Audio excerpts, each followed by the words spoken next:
Samsung মোবাইলের কিন্তু একটা আলাদাই ফ্যান বেস আছে, মানে অনেকেই আছে যারা শুধু স্যামসাংকেই পছন্দ করে। অবশ্য সেই ক্রেজটা কিন্তু অনেক দিন অনেক রকমভাবেই কমে গেছে। বিশেষ করে এন্ট্রি লেভেল ফোন যারা কেনে তাদের কাছে কিন্তু স্যামসাংয়ের সেরকম ক্রেজটা অনেকটাই কমে গেছে। হাই এন্ডে ক্রেজ আছে, কিন্তু মিড রেঞ্জ বা এন্ট্রি লেভেলে সেরকম ক্রেজটা তুলনামূলকভাবে কম। তো সেই জিনিসটা কিন্তু আবারই ফিরে আসছে, কারণ স্যামসাং কিন্তু বেশ কম দামের মধ্যেই কিন্তু এখন ফোন লঞ্চ করছে ভালো ভালো ফিচার স্পেসিফিকেশান নিয়ে। মানে স্যামসাং গ্যালাক্সি A15 5G মোবাইলটা বেশ অল্প দামে লঞ্চ হয়েছে স্যামসাংয়ের মোবাইল হিসাবে দেখতে গেলে, কিন্তু এতে আমরা ডিসপ্লেটা ভালো পাচ্ছি, ভালো একটা চিপসেট থাকছে এই ফোনে।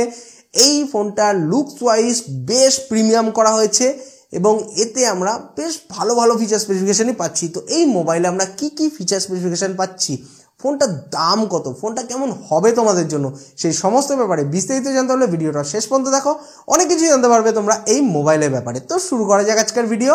হ্যালো ফ্রেন্ডস, আমি আনন্দ আর তোমরা দেখছো লিমিটলেস আনন্দ চ্যানেল। এখনো পর্যন্ত যারা চ্যানেলটাকে সাবস্ক্রাইব করোনি, কি করছো ভাই, ঝটপট সাবস্ক্রাইব করে দাও। তো আমরা জেনে নিই আমরা এই মোবাইলে কি ফিচার স্পেসিফিকেশান পাচ্ছি। তো এই মোবাইলে আমরা পেয়ে যাচ্ছি 6.5 inch full HD plus super AMOLED water drop notch display. মোবাইলে আমরা যে ডিসপ্লেটা পাচ্ছি তার স্ক্রিন রিফ্রেশ রেট থাকছে 90 হার্জ এবং এতে আমরা 180 হার্জ টাচ স্যাম্পলিং রেট পেয়ে যাচ্ছি এবং এই ডিসপ্লের ব্রাইটনেস আমরা পাচ্ছি 420 নিটস। এক কথায় বলতে গেলে ডিসপ্লের কোয়ালিটি কিন্তু আমরা বেশ ভালো পাচ্ছি। ব্রাইটনেসটা তুলনামূলকভাবে একটু কম থাকছে আর স্ক্রিন রিফ্রেশ রেটটা ঠিকঠাকই থাকছে, এটাই বলা যেতে পারে। কিন্তু এখানে আমার পার্সোনালি ওয়াটার ড্রপ নচটা দেখে ভালো লাগলো না, যে এখনকার দিনে অন্তত পাঞ্চল হলে একটু বেশি ভালো লাগে, একটু দেখতে প্রিমিয়াম লুক লাগে।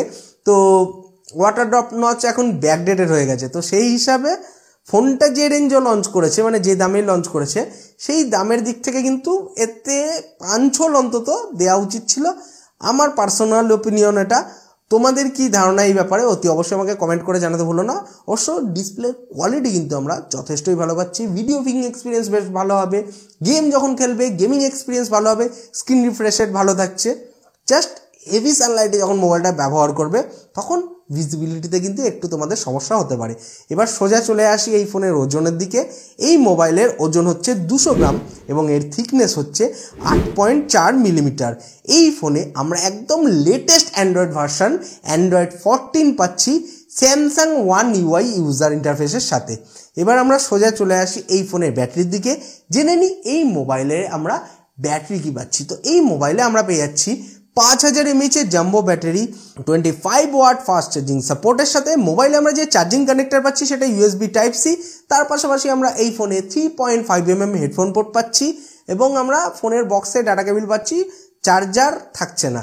আর এই ফোনে আমরা সাউন্ড কোয়ালিটিও মোটামুটি বেশ ভালো পাচ্ছি, মানে ডলবি অ্যাটমসের সাপোর্ট থাকছে এই মোবাইলে। এবার আমরা সোজা চলে আসি এই ফোনের সিকিউরিটির দিকে। সিকিউরিটির দিক থেকে দেখতে গেলে এই মোবাইলে আমরা পেয়ে যাচ্ছি সাইড মাউন্টেড ফিঙ্গারপ্রিন্ট সেন্সার এবং ফেস আনলকের ফেসিলিটি।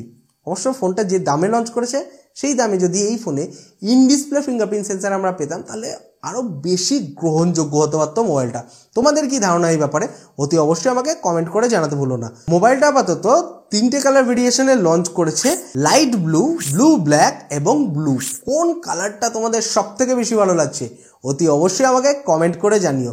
এবার আমরা সোজা চলে আসি এই ফোনের ক্যামেরার দিকে, জেনে নিই এই মোবাইলে আমরা ক্যামেরা কি পাচ্ছি। তো এই মোবাইলের রিয়ার সাইডে আমরা পেয়ে যাচ্ছি 50 মেগাপিক্সেলের ট্রিপল ক্যামেরা।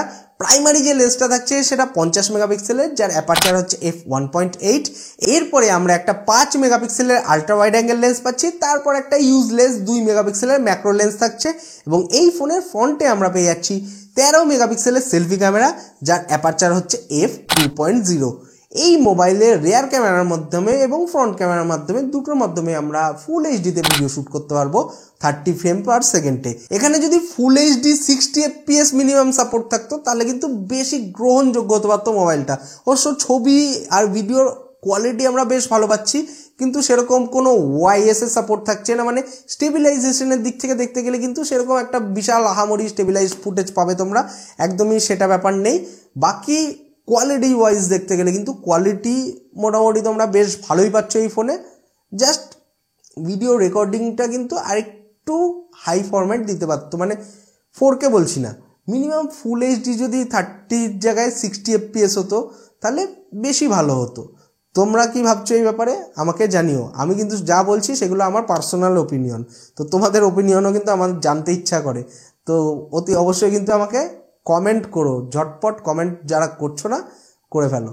তো এবার আমরা চলে আসি এই ফোনের কানেক্টিভিটির দিকে। কানেক্টিভিটির দিক থেকে দেখতে গেলে এই মোবাইলে আমরা পেয়ে যাচ্ছি 5G, wifi 5 dual band, Bluetooth 5.3 এবং ডুয়েল 4G ভোল্টি। এবার আমরা জেনে নিই এই ফোনের পারফরমেন্স কেমন, মানে এতে আমরা প্রসেসর কি পাচ্ছি। তো এই ফোনে আমরা পেয়ে যাচ্ছি মিডিয়াটেক ডায়মেনসিটি 6100+ প্রসেসর। এটা একটা 6nm অক্টোকোর প্রসেসর যার ম্যাক্সিমাম ক্লক স্পিড হচ্ছে 2.2 GHz এবং এতে আমরা মালি G57 MC2 GPU পাচ্ছি। তো এই ফোনের পারফরমেন্সের কথা বলতে গেলে এই মোবাইলে তোমরা বেশ ভালো গেম খেলতে পারবে, মাল্টিটাস্কিং করতে পারবে। এক কথায় বলতে গেলে অল ওভার এই মোবাইলের পারফরমেন্স তোমরা বেশ ভালো পাবে। একদম হাই এন্ডের কোনো কাজ করতে গেলে, হাই গ্রাফিক্সের কোনো কাজ করতে গেলে তখন একটু সমস্যা হতে পারে, বাকি অল ওভার এই ফোনের পারফরমেন্স তোমরা ঠিকঠাকই পাবে, এটাই বলা যেতে পারে। মোবাইলটা আপাতত দুটো স্টোরেজ এবং র্যামের ভেরিয়েন্টের সাথে লঞ্চ করেছে। এতে আমরা পাচ্ছি 8GB RAM 128GB internal storage এবং 8GB RAM 256GB internal storage. এই ফোনে যে র্যামের টেকনোলজিটা ইউজ করা হয়েছে সেটা LPDDR4X এবং এতে আমরা UFS 2.0 স্টোরেজ টাইপ পাচ্ছি। এই ফোনে আমরা হাইব্রিড সিম কার্ড স্লট পাচ্ছি, মানে একসঙ্গে দুটো সিম বা একটা সিম আর একটা মেমোরি কার্ড এই ফোনে ইজিলি সেট করা যাবে। আমরা তো সব কিছু এলাম মোবাইলটার ব্যাপারে, এবার জেনে নিই ফোনটার দাম কত। তো এই ফোনের 8GB RAM 128GB internal storage ভেরিয়েন্টের ভারতের বাজারে অফিসিয়াল বাজার মূল্য হচ্ছে মাত্র 19,499 ভারতীয় টাকার মতো, যেটা বাংলাদেশি টাকায় কনভার্ট করলে মোটামুটি মোবাইলটার দাম এসে যাচ্ছে ওই 22 থেকে 23,000 বাংলাদেশি টাকার কাছাকাছি। এবং এই ফোনের 8GB RAM 256GB internal storage ভেরিয়েন্টের ভারতের বাজারে অফিসিয়াল বাজার মূল্য হচ্ছে মাত্র 22,499 ভারতীয় টাকার মতো, যেটা বাংলাদেশি টাকায় কনভার্ট করলে ওই 25 থেকে 26,000 বাংলাদেশি টাকার কাছাকাছি ফোনটার দাম এসে দাঁড়াচ্ছে। তো ফোনটার ব্যাপারে তোমাদের কি ধারণা, তোমাদের কি মতামত, অতি অবশ্যই আমাকে কমেন্ট করে জানাতে ভুলো না। আমি জাস্ট একটা জিনিসই বলতে পারি, ফোনটা লুকস ওয়াইজ একটু প্রিমিয়াম করা হয়েছে। ডিসপ্লেটা ওয়াটার ড্রপ নচ আমার পছন্দই হলো না, পাঞ্চ হলে বেশি গ্রহণযোগ্য হতে পারতো মোবাইলটা। আর কি কি ঠিক ভালো দিক, কি কি খারাপ দিক পুরোটাই ভিডিওতে আলোচনা করেছি। আশা করি ভিডিওটা তোমাদের ভালো লেগেছে। ভিডিওটা ভালো লেগে থাকলে ভিডিওটাকে লাইক করো, নিজের বন্ধুদের সঙ্গে শেয়ার করো। পরবর্তী ভিডিওতে আবার দেখা হবে। বাই, সবাই ভালো থাকবে, সুস্থ থাকবে।